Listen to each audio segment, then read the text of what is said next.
Welcome to GraceLife Church. I'm David Kinneberg, one of the teaching elders here at GraceLife. We want to thank you for joining us online and listening to our sermons online. Hope they are a blessing and encouragement to you. If you want more information, you can check out our website at glcanoka.org. Thanks and God bless. It's great to be, I've never noticed it before. What? Happy Valentine's Day. Okay, my wife is doing that. When I was younger and first preaching, Muffy had all sorts of signs for me. Like one of them was, like this, because I wasn't speaking loud enough. Her favorite is this one. Is that it? Okay, enough. You've seen it before. And when they start doing both hands, that's when you're in trouble.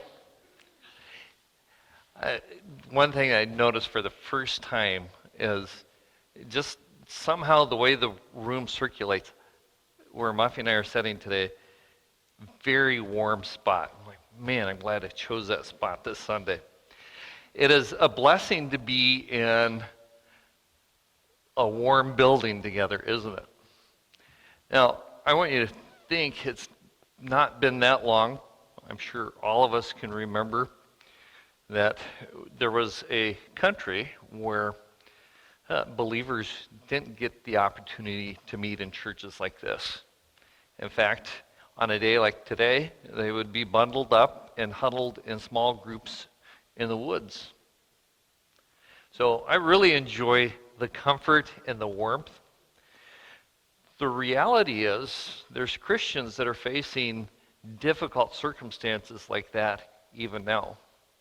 There's an uptick and an uprise in the persecution and the struggles that our Chinese brothers in Christ face in communist China. That is increasing. There's other countries around the world where it's a death sentence to name the name of Christ. West Africa, the Fulani herdsmen are going into villages and slaughtering Christians. There's places where it may not be that extreme, but I remember years back meeting a gentleman from Pakistan. He had gotten a job at UPS and was very entry level, and I found out he is an engineer. I'm like, what are you doing working at UPS if you have an engineering degree? And he said, well, this is an upstep from the job that he was able to secure in Pakistan, which was sweeping floors. So, and there is persecution of other groups besides Christians, but Christians, for those that experience persecution because of their religious beliefs, 75% of those are believers. Currently, there is 300 million believers. How you get that tally, that's probably a lot of guessing there, but there's in the neighborhood of 300 million people that name the name of Christ that are in countries that are experiencing active persecution. When we go to the book of Revelation this morning, we're going to be looking at the church of Smyrna. Smyrna was a church that was actively experiencing persecution. It's one of the few churches in the book of Revelation that does not experience rebuke. And we might say, hey, that's a great thing. Maybe we need persecution to avoid rebuke. I don't think that's the point that we should get from there. The church of Smyrna was a church in a very wealthy and prosperous port city. It had great access. In fact, it was the crown jewel of Asia Minor. It was an affluent place. And it was also a very popular place with the Roman emperors because it was the heart and the seat of Roman emperor worship. So there is also a strong contingent of Jewish non-believers in Smyrna. And all of these things went together to create a unique place of persecution and struggle for the Smyrna church. Now, in America, the intensity or the level of persecution that we might face may be ridicule and mockery. I remember even when I was growing up in the 70s and 80s, if you were watching a television show, if there's going to be somebody crazy and weird and out of touch with reality, it was going to be a Bible believer. And today we see that. There is more little bubbles of persecution that pop up, that if you don't endorse certain sinful behaviors, there's going to be a desire and an effort to put you out of business if you have a business that they want to target. And there is always a desire to push Christians to the periphery. And we see this here in the church of Smyrna. Now, as we get in there, let's go into Revelation chapter 2, and we're looking at verse 8. And we see here the address to the Smyrna church. And we see the very first thing here in verse 8, the way Jesus Christ presents himself. Now, these are portions that if you read the presentation or the image of Christ that is presented in the first chapter of Revelation, he takes a portion of each one of these images and relates it to the church at hand. And it's not, by the way, when we go through these, we're not supposed to go, okay, this is the church that I identify with, so I'm going to identify with a small portion of Christ. No, it's something as we look at this, these messages are to all the churches, and there's warnings and there's encouragements for all believers coming out of this. So in the unique situation of the church experiencing the persecution in Smyrna here, we read verse 8, and it says, "And to the angel of the church in Smyrna write, the words of the first and the last who died and came to life." Now there's two things here that Christ is doing, and they're a means of encouragement to the church of Smyrna. And again, we need to take these things to heart. The first, he looks at the presentation of himself as the first and the last. Now, we could probably spend just half an hour developing the thoughts of how the first and the last may apply to us as believers and how it can be an encouragement to us as we're going through struggles or difficulties. But there's a couple of things that we need to see about this. First of all, the idea of being the first and last.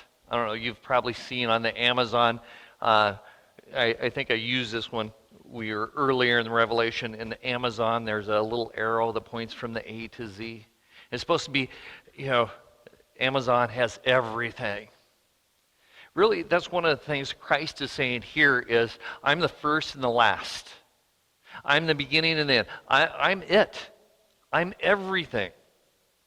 Now, think about this for the Smyrna believers as they get their property confiscated, or as we'll find out later, they get thrown into a prison, or even to the point where they get beat to death, or they're martyred in some particular way. How this idea of Christ being the first and last is an encouragement. In fact, it's an encouragement and goal for each one of us to come to the point of Christ being the first and last. I've used this illustration way too many times, but I'm going to use it again anyway. When I was even thinking about this earlier or later on this week, Friday or Saturday, I was looking at stuff. I was thinking, if I was to pass away and Muffy is to pass away, like, okay, really pleasant and encouraging thoughts, right? You know what would happen to all the stuff that we have, all the things, everything that we had? It would become a burden to our children. Yeah, there might be some things that, that reminds me of something pleasant in my childhood, or I could use this here. There would be a handful of things that they would use. I'm guessing all my tools would have a place. Those would be gone, because there's a number of those that ended up disappearing as the kids were growing up. They're probably buried in the dirt and becoming one with the soil. But everything that we have eventually would probably get one of those little red little stickers or green little dot stickers with a number on it, 1, 2, 3, maybe 5, ask the price on this.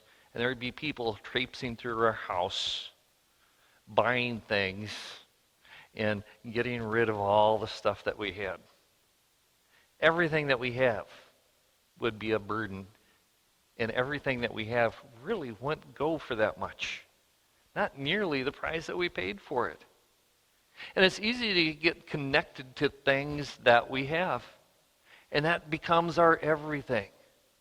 And maybe it's not something tangible. Maybe it's something like your health. Maybe it's something like your position, or you name it. There's something that can become everything to us.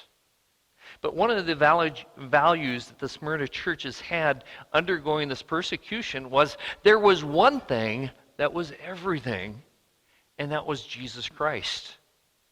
We should be encouraged that there's one thing that is everything, and that is Jesus Christ. And whatever comes into our life that reminds us and encourages us to remember that He is everything is super valuable. So as they're going through this persecution, understanding that He is the first and the last was of great value. There's two other things here that we can remember from the first and last. Is the first, He is the Creator. He made us. He has a right over our life because He is Creator. But the second thing is He's also, maybe I'll put it this way, we are also His new creation. As believers, we have that salvation. In a real sense, He is the first and the last. He's the beginning and the end.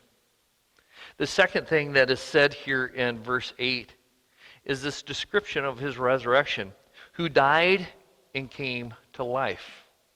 Now, again, there's a lot that we could say about this, and I'll highlight some more things here in just a second as we get further into the passage. But who died and came to life?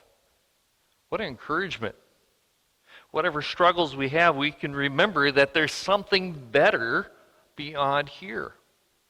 Those that encourage you to live your best life now, what a sad thing. This is not our best life. Man, that's discouraging when you're going through troubles and trials, when things are running smooth and everything is exciting and fun. Yeah, okay, this is my best life now. Guess what? The best life that you've ever lived now is going to pale in comparison to eternity. He died and came to life. There's more that the scriptures have to say about this exact image of Christ. But let's go on and we'll find that. Some comforting words here from Christ. He says, I know your tribulation and your poverty, but you are rich. And the slander of those who say that they are Jews and are not, but are of the synagogue of Satan. So there's three things here that he looks at. First of all, I know your tribulation. Let's take a stop point at this idea of I know. It's not the idea of just a factual acknowledgement of knowing their tribulation. There's an idea that we can come to where, I'm not going to go through there's at least 7 forms of thinking. The least or most basic form of thinking is knowing, rote facts. Okay, I know 1 + 1 = 2 because I've memorized that. I didn't come up with that whole theorem of 1 + 1 = 2. Someone else that was a mathematical genius did that. Okay, so there's things that I know. But the idea here is Christ doesn't just know, as in knowing that as a fact. He understands that. Why does he understand that? Well, how did he present himself? The one who died and is alive.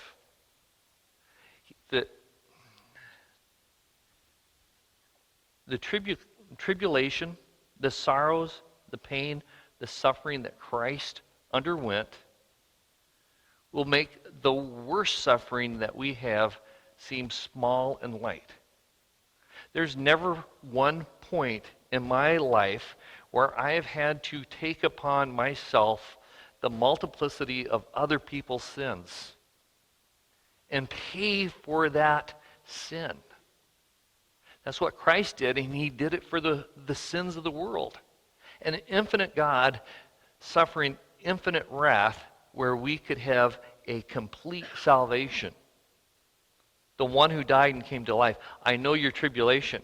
Second thing, and your poverty. The reality is, in Smyrna, to name the name of Christ resulted in poverty. You may lose property by legal machinations of those that were around you. You may lose jobs. I know of people that have lost jobs because of stands that they've taken for Christ. I think that's going to be one of the first things that we see here in general persecution in America is people losing jobs because they take a stand for Christ. Your poverty. There is probably people that, maybe because it was acceptable, may have attacked and destroyed property that belonged to these believers. They were poor. They were harassed. They were in difficulty. Look what he says here. I know your poverty, but you are rich. Again, I would hate this to be, and again, Muffy says, stop with those type of illustrations. She's probably going to do this in a moment. If on the way home, let me put it this way. 2012, we had Noah, our middle son, up at a Little League baseball game. Actually, it was a 13-year-old baseball game, wasn't it? Anyway, and a storm comes up to cancel the game. The coach was fighting not to cancel the game because we were winning, but we had to cancel the game. Without going through all the harrows and trials of getting home, we get a call as we're making the way to the house that our tree in the backyard had came down. Now, when I described the tree, it was probably at least 2/3, if not more, 3/4 of the width at the base of the podium, or the platform, not the podium. That wouldn't be very impressive, would it? The straight line winds had came right down, hit the tree, and took it down and crushed our garage, crushed our minivan, punctured a few holes in the roof of our house. Now, that was a sudden disaster. If it would have swung and it would have landed probably another 10, 20 feet, we would have had all of our house crushed. There's things that we had in that garage that had been handed down from generation to generation. My wife's Christmas ornaments that were up in the pitch of the roof, and they became not just ornaments, they became sand and just shattered to nothing. If we came home and our house had caught on fire and was burnt down to nothing, yes, that would be a poor state to be in. To have the shirt on your back, that would be really a big trail for my wife. I won't tell you. There's our house is my wife's closet, and we just have some rooms to go. She says, please stop. If we lost everything, we would still have everything because we have Christ. What a great place to be. You are poor, but you are rich. In the slander, you may have the blasphemy. And by the way, blasphemy is the actual Greek word that is translated here, slander. Most translations probably has blasphemy. The slander of those who say they are Jews and are not, but are of the synagogue of Satan. They experienced slander. Their name was dragged through the mud. In fact, sometimes that's one of the worst forms of feeling persecuted. Again, I think this is going to be actually one of the first things that we feel as believers as well.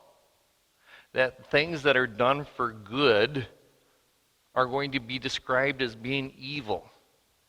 All sorts of mean and crude and wicked things will be ascribed to the motivations behind actions. This is what was going on in Smyrna. Oftentimes, the early church, the things that were described of the early church would have been scandalous. It would have been horrible to have that as your reputation. Because even those that were pagan thought the things that they were telling other people that Christians did were wicked and evil. This is from a culture that had temple prostitutes and slavery and all sorts of human rights abuses. They ascribed to Christians wicked things. The Jews here were actually some of the first of those that persecuted Christians. They viewed Christianity as an offshoot of Judaism, and therefore they had a right to persecute them. And Christ describes them as the synagogue of Satan, those that were against Christians. Jesus Christ knew this. He knew the struggles they were going to face. He knew the struggles in their persecution. By the way, again, we face very little persecution here. God does know our struggles because we all face struggles in life. What does he recommend? How does he comfort us as believers? Now, I want you to read just the first three words here in Revelation 2 and verse 10. Do not fear. That's comforting, isn't it? Don't be afraid. I told you about this before, but it's worth repeating here, and I'll summarize it really close. I have bad AC joints. I have cortisone shots. Have anybody got cortisone shots? Fun, aren't they? Yeah, new. And a particularly bad place to put them is in the AC joint because it's sort of tricky. The first doctor that ever gave it to me, he's had them. He knew what it was like. He says, okay, this is going to hurt for a little bit, and then it'll be done. And it's going to hurt really bad for 6 to 10 seconds, and then you're going to love it. Sure enough, zoop, wow, that wasn't bad. The next time I had a cortisone shot at my shoulder, the doctor, I could tell, was visibly afraid of giving me the shot. In the whole process of going back and forth, I could tell he really didn't want to do this.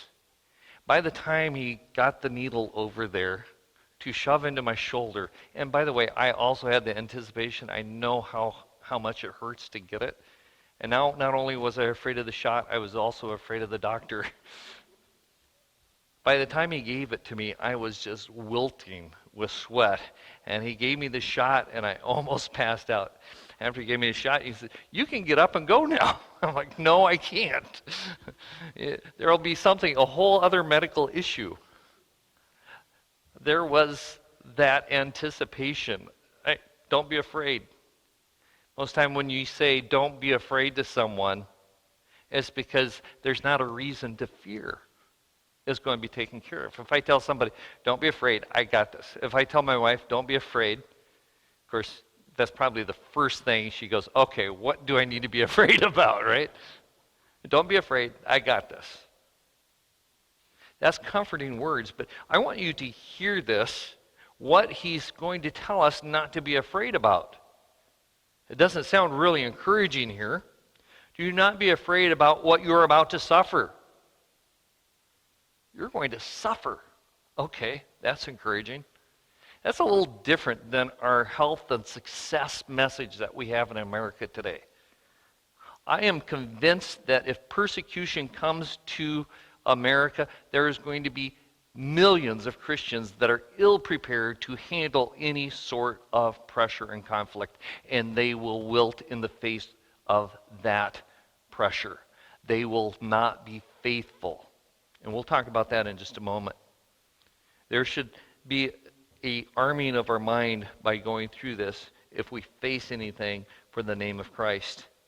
Do not fear what you're about to suffer. You're going to suffer, is what the promise from Christ is. Behold the devil.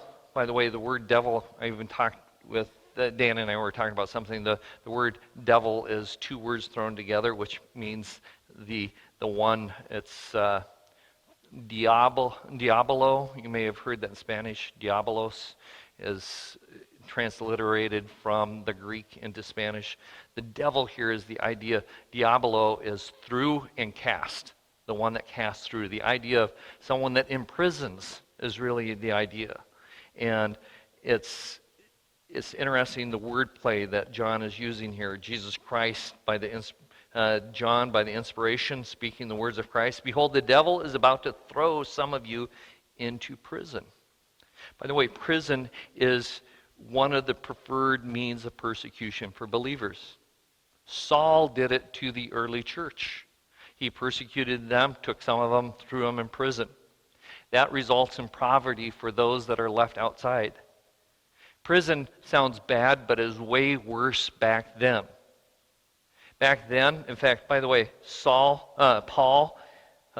threw people in prison. Paul became one that was thrown in prison. This happens throughout church history. John Bunyan, everybody familiar with John Bunyan? Not Paul Bunyan, different guy entirely.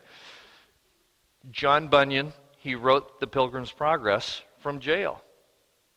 Now, one of the unique things of jails in the past, and probably jails outside of this country, if you're going to eat, if you're going to be warm, if you're going to have your needs taken care of, it wasn't going to be taken care of by those that had locked the door and thrown away the key and put you in there. You had to be taken care of by other people. If you read in Hebrews chapter 10, it talks about visiting people that are in prison. It means that we should have a concern and care for those that are experiencing persecution as believers. He says, some of you are going to be thrown into prison. That's a terrifying concept. This is not unique to the time and past. There are Christians today that name the name of Christ, that have put their faith in Christ, that are in prison today. Go to China and name the name of Christ. Be a bold and outspoken person for Jesus Christ. Dare to worship in your home and get caught. You can be imprisoned. This is common and is something that is not unique to the early church, but has probably become more popular. Without going too far afield here, the 20th century was the high water mark of persecution of the church. Expect the 21st century to be the next high water mark for persecution. Why is this going to happen? And this is where the comfort is, that you may be tested. Now, when you give out a test as a teacher, you want to see knowledge, correct? You want to get information about what the students had learned. Let me tell you, that is not why God tests believers. He knows our hearts. He knows what we are about. God knows me better than I know me. When we are tested, it's not for Him to learn. It's for us to learn. God is going to work and try our lives. We're going to have trials. We're going to have testing. In this form of persecution, that is the direction from it, is those that are actively attacking Jesus Christ through us. But it is a test for us. Say, I don't like tests. I don't want to do that. How do I even study for this type of test? Well, you don't, because this test is for you to learn about you, where you learn more about Him. There's things that are in our life that we'll keep in our life until we experience testing.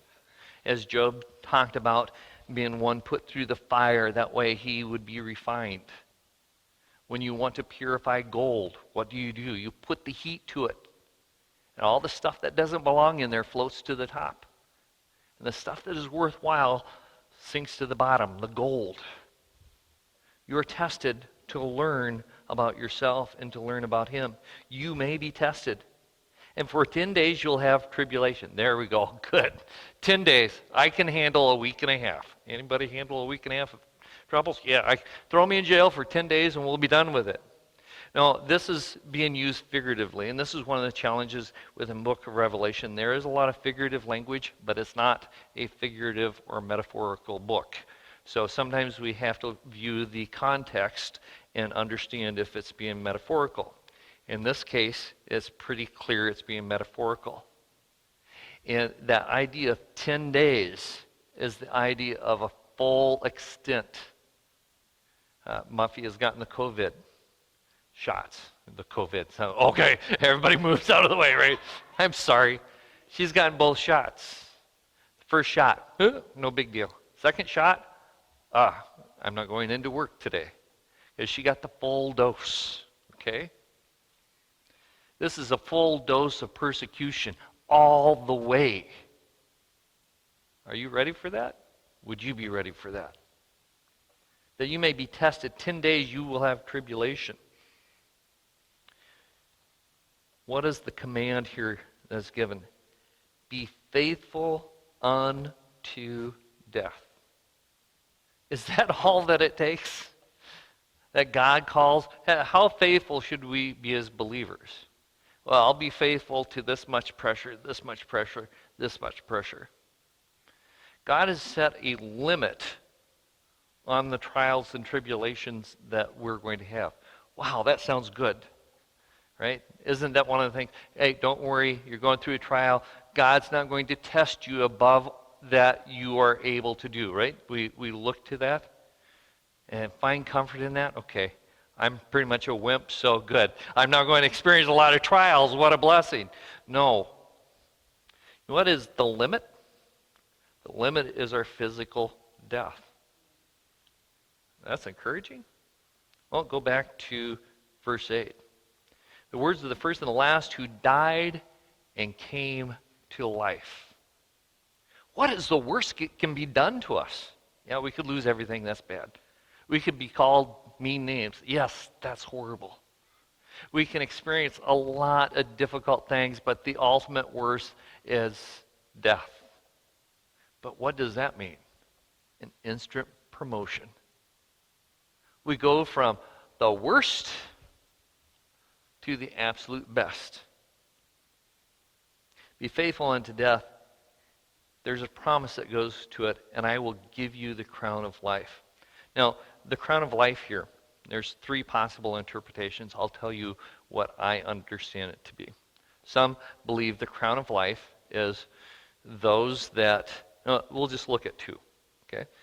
Believe that the crown of life here is referring to a reward that someone gets that experiences martyrdom. You die for Christ. When you get to heaven, in the award phase of the Bema seat of Christ, we're going to receive a crown of life, if you've experienced that. The second one, and this is what I see it as, and I will not argue or just be dogmatic about this, but I believe it's better to understand this as number two. Those that have been faithful to Christ are going to receive a crown called the crown of life. See, what it means is, by the way, think of, and this is the logic behind it. Okay, someone goes, take John for example. They attempt to martyr him. The one of the 12 disciples that did not die a martyr's death. They only tried to boil him in oil, and he didn't die. He was faithful through that, and he's faithful past that. Right up to the point of death, he was faithful, and he was faithful past that. We as believers, if we maintain faithfulness, God is not going to say, okay, everybody comes in, and here's some Christians that live worldly. They were born again, but, when somebody says, do you ever hear about those Christians? And their response, yeah, they're a bunch of weirdos and wackos, and they hide their Christianity. I don't think that reward is going to be for them. When they lived the Peter before Christ's death, denying Christ, and they go through life denying and camouflaging their Christianity, I don't think that is going to be a reward for them. That's Hebrews, by the way. If we're going to turn to the book of Hebrews, the problem that the Hebrew believers had was they were experiencing persecution from Jewish non-believers. And they go, oh, we got a good idea. It won't hurt us to do Jewish stuff. And then they'll accept us as Jews, and then we can believe in Christ, and we're all good. Nope. That's not what God called for them to do.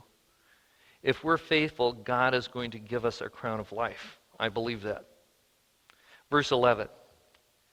He who has an ear, let him hear what the Spirit says to the churches. This is a constant refrain that we'll see going through here. But what is said here? What is the important thing?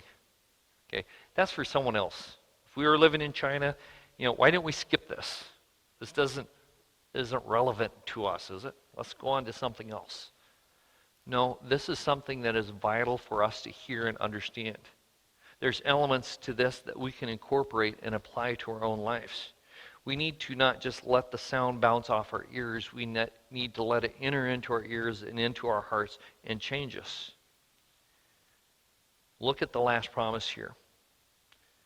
The one who conquers will not be hurt by the second death.